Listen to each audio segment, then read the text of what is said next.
Assalamualaikum. Myself Isha Fiaz from DRP organization. Today we will discuss about the general principle of test construction. So let's start with the name of Allah. Bismillah ar-Rahman ar-Rahim. In this lecture we will see about historical overview of measurement, criterion reference test, norm reference test, planning the test, type of assessment instruments and designing and writing items. Let's start. First of all I discuss what is test. Test क्या होता है? Test एक ऐसा tool होता है जो कि assessment के लिए यूज़ होता है. साइकोलॉजिकल टेस्ट एक ऐसा सिस्टमैटिक प्रोसीजर होता है जो कि एक इंसान के बिहेवियर और मेंटल करेक्टरिस्टिक्स को ऑब्जर्व करता है और डिस्क्राइब करता है न्यूमेरिकल स्केल्स और कैटेगरीज में. जो टेस्ट होता है वो हमें हेल्प करता है एक इंसान के अंदर अगर किसी भी किस्म की कोई मेंटल इलनेस है उसको डायग्नोस करने में और उसके अलावा जो है उसका ट्रीटमेंट प्लान बनाने में. जो टेस्ट साइकोलॉजिकल टेस्ट होते हैं वो काफ़ी टाइप्स के होते हैं. कुछ इंटेलेक्चुअल टेस्ट होते हैं, कुछ वोकेशनल टेस्ट होते हैं, कुछ टेस्ट जो होते हैं वो मेंटल इलनेस को डायग्नोस करने के लिए यूज़ किए जाते हैं. Now take a look on a historical background of psychological testing. Psychology की सबसे पहली experimental lab Leipzig university Germany में 1879 में बनाई गई थी, जिसके साथ ही ह्यूमन बिहेवियर और मेंटल प्रोसेसिंग की साइंटिफिक स्टडी का आगाज़ हो गया था. The modern mental test stations began in France in 19th century. In 1000 BC, China introduced written tests to fill up civil services. जो सबसे पहले लार्ज मेंटल टेस्ट जो था वो चाइना में अप्लाई हुआ था, जो कि उन्होंने अपनी सिविल सर्विसेज को फिल करने के लिए एक टेस्ट जो है वो इंट्रोड्यूस किया था, जिसके जिसके अंदर उन्होंने जो है सिविल पोजीशंस के लिए जो है वो टेस्ट अप्लाई किए थे. सिविल लॉ के लिए, मिलिट्री अफेयर्स के लिए, एग्रीकल्चर के लिए और जियोग्राफी के लिए. उसके बाद 1850 में यूनाइटेड स्टेट ने जो है सिविल सर्विसेज के जो टेस्ट हैं वो अप्लाई किए थे. In 1885 Germany tested people for mental damage. In 1890 James Cattell developed mental test to assess college students. In 1905 Binet and Simon ने जो है ना एक जो अपने 15 साल के तजर्बे के बाद उन्होंने एक टेस्ट डेवलप किया था इंटेलेक्चुअल एबिलिटीज़ का, जो कि एक इंटेलेक्चुअल टेस्ट था. And they use this test to classify mental retarded children और इस टेस्ट का नाम था Bennett Simon scale.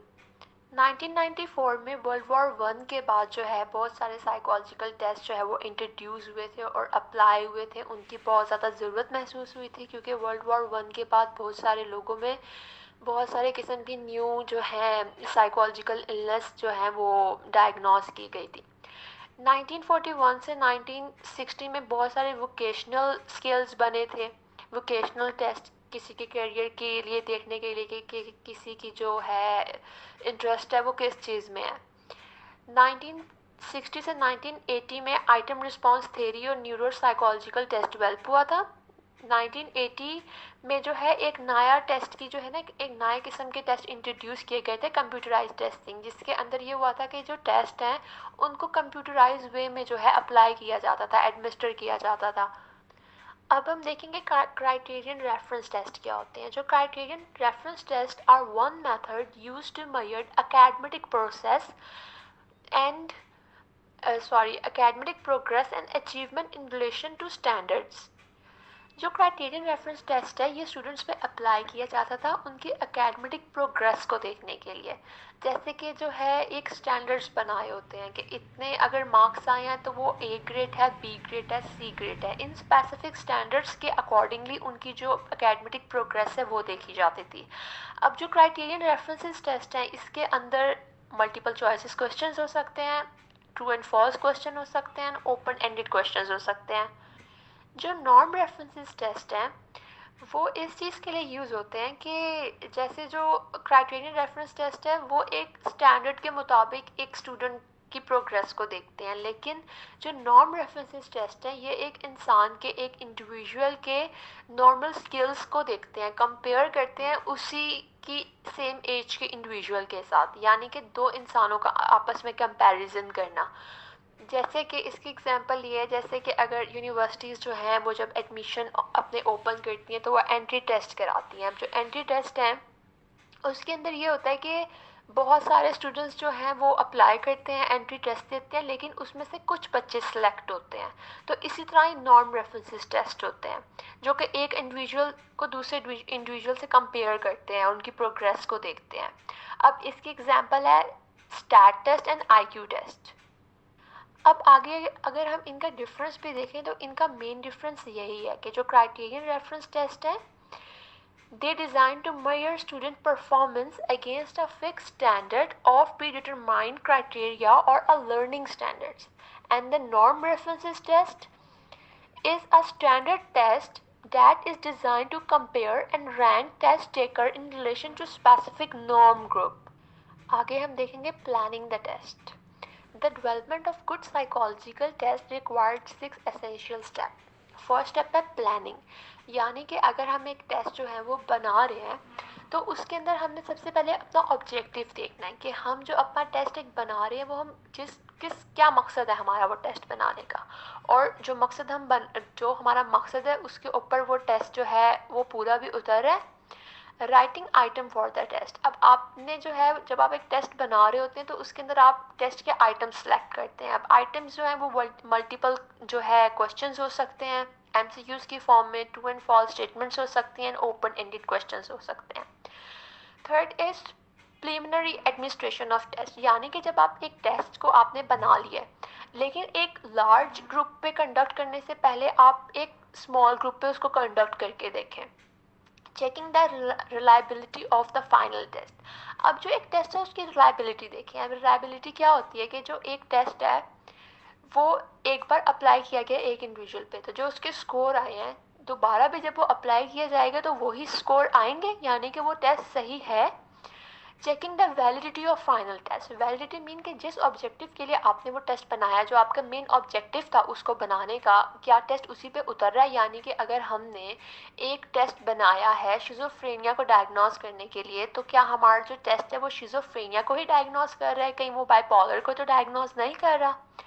Preparation of the test manual and production of the test. Now we discuss type of assessment instrument. An assessment instrument could include oral and written questions, यानी कि जब हम किसी की assessment कर रहे हैं तो हमारे पास जो है tools के अंदर हमारे पास या तो कुछ oral questions हो या फिर कुछ written questions हो।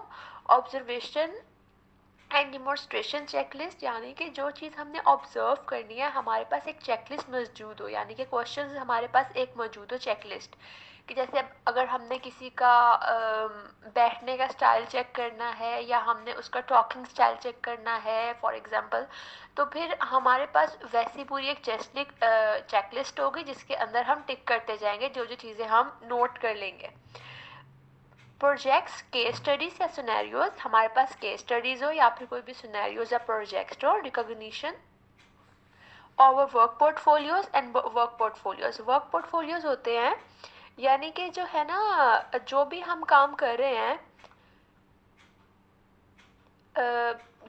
हम क्या प्रेजेंट कर रहे हैं, हमारे पास क्या स्किल्स मौजूद है, हमारे पास कौन सी ट्रेनिंग और एजुकेशन है, इन सब चीज़ों की हमारे पास एक पोर्टफोलियो बनाओ।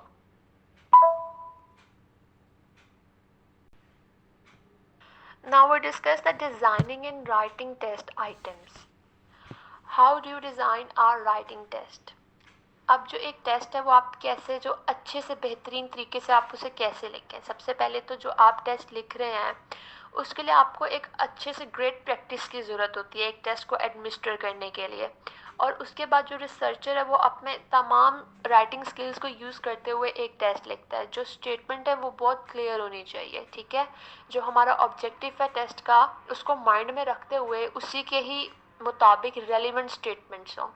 How do write a test items, अब जो हम कैसे टेस्ट आइटम्स लिखें, यानी कि अगर हम ट्रू और फॉल्स स्टेटमेंट लिख रहे हैं, अगर हमारे एमसीक्यूज हैं तो वो कैसे हों, वो बहुत क्लियर हो, ठीक, शॉर्ट हो और क्लियर हो, उसमें कोई भी नेगेटिविटी ना हो, कोई भी डिप्लोमेटिक जवाब ना दिए हों और किसी भी किस्म के डबल मीनिंग स्टेटमेंट्स ना हो। वो ये मेक श्योर किया जाए कि जो स्टेटमेंट्स हैं वो बहुत क्लियर हैं और जो उनके आंसर्स हैं वो भी बिल्कुल करेक्टली जो है आइडेंटिफाई किए जाएंगे।